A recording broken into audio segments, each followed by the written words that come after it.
there is a difference in giving directions, and there's a difference in giving direction. And that's what I feel, and no offense to my male colleagues, that they give directions as a leader, as a boss. And a women manager gives direction. Wow. And I would like to elaborate. What happens is, it is actually, again, we're talking of mindset and social norms. This is the way we have been, brought up right from childhood.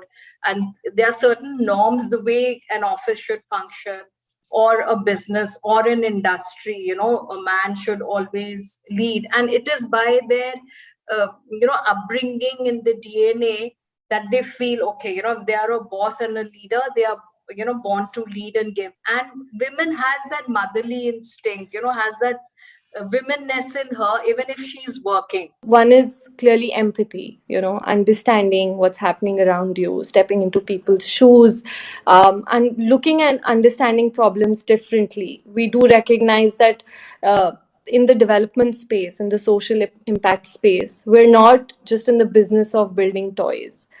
We are working with humans, impacting lives every single day, and there is a great need to look at the complexity and the wickedness of the problems very deeply. And empathy becomes a very, very important factor. Uh, and therefore, I feel women do bring that skill with them. The other, I feel, is just taking people along as move forward, creating spaces for people to grow, for people to express, for people to nurture themselves, is the other that I would say that women bring. Looking at things very differently. So I'd like to share an example of my own experience once. So this was early in time, many, many years ago, when we were in a room of young men and women doing vision presentations about the work that we do and what is the vision we have for ourselves, our work, and the people we support in that year. And it was really interesting to see that most men in the room had PowerPoint presentations with clear vision statements written and bullet points, etc. And while the women in the room had slightly different ideas to express their visions for themselves and their people.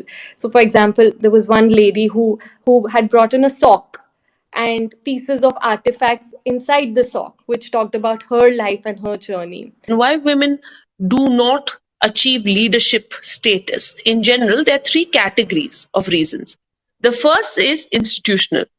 The way that companies or institutions are built, there is a structural bias. It's insidious. It's not something you can hold on to, against women, right?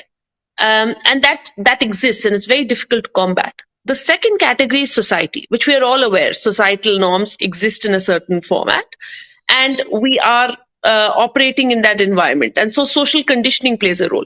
But the third and the most interesting category of reason is called the personal category of reason, where we hold ourselves back. And it starts with something as simple as allowing social conditioning to define our actions and our thoughts. We are conditioned to think of other women as competitors. That doesn't mean that's rationally the correct thing to do.